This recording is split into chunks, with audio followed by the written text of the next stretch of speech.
Cadangan penyangga energi ini adalah cadangan yang merupakan kebutuhan kita dalam rangka menghadapi krisis dan darurat energi, di mana dalam konteks krisis ketika terjadi kelangkaan dari energi itu sendiri, energi itu tidak tersedia misalnya gitu, kemudian dalam darurat energi ada kerusakan infrastruktur gitu.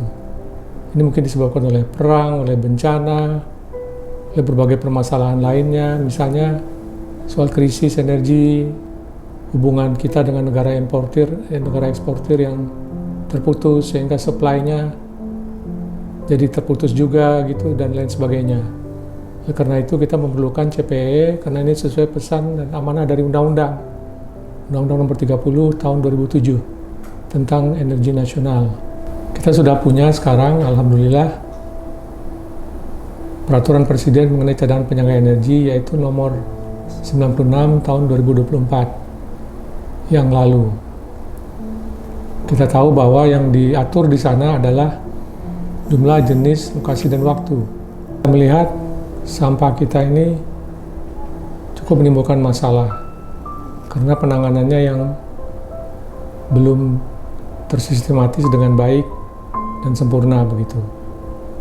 Kita melihat memang ada langkah-langkah revisi yang perlu kita lakukan terhadap regulasi yang ada, misalnya Undang-Undang 18 tahun 2018 yang intinya memperbesar peluang pemanfaatan sampah untuk energi dengan memungkinkan adanya pemberian insentif dan kewenangan pemerintah daerah untuk mengadopsi teknologi WTE yang tepat serta menitikberatkan partisipasi masyarakat dalam pengelolaan sampah.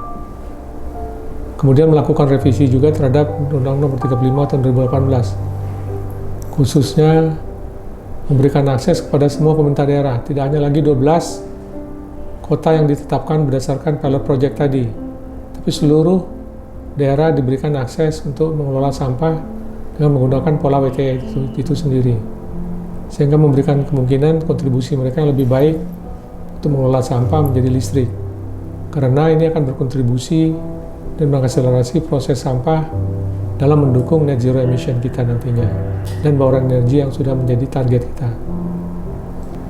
Sebagai Dewan Energi Nasional, kita mempunyai kewajiban untuk melakukan pengawasan terhadap implementasi pelaksanaan dari reklamasi pasca tambang itu sendiri.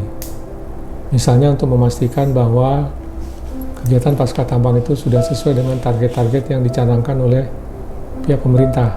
Dalam hal ini tentunya sebagai pengawas di lapangan itu adalah Kementerian SDM, Dirjen Minerba tentunya, yang sudah mempunyai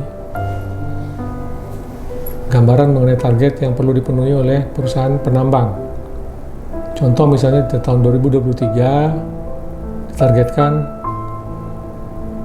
untuk reklamasi pasca tambang itu sebesar 7,75 hektar, namun capaiannya melebihi dari itu, sehingga dari persentase diperoleh 111,95%. Dengan melalui proses FGD, proses rapat, sidang anggota, kita mendapatkan banyak hal-hal positif, dukungan berupa keterbukaan, keterus-terangan bersama, seperti misalnya dalam pengelolaan sampah, ada yang dinamakan political willingness dari pemerintah daerah dan pemerintah pusat gitu.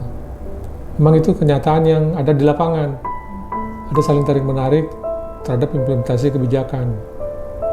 Nah, ini kan tentu sesuatu hal yang menjadi hal yang sangat berharga sekali buat kita ke depan untuk terus kita pertajam dan kita asah agar kegiatan-kegiatan policy brief, kegiatan-kegiatan di dalam menangani pengawasan ini dan penyusunan aturan-aturan yang muncul dari proses pengawasan ini itu bisa berjalan sesuai dengan atau mendekati harapan yang lebih sempurna tentunya gitu.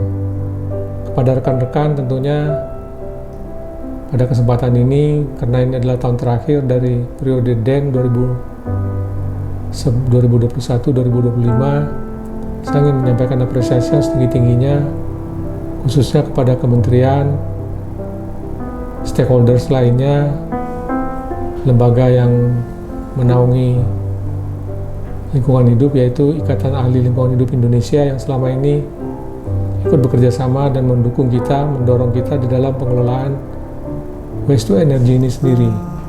Dan tentunya kepada rekan-rekan dari DEN, Sekretariat Jenderal DEN, yang memang luar biasa kinerjanya saya lihat dalam mendukung kita dengan 16 Renstra yang kita miliki, tapi masih bisa survive dan masih bisa menghasilkan rekomendasi-rekomendasi yang berharga yang akan bisa kita tindak lanjuti ke depan.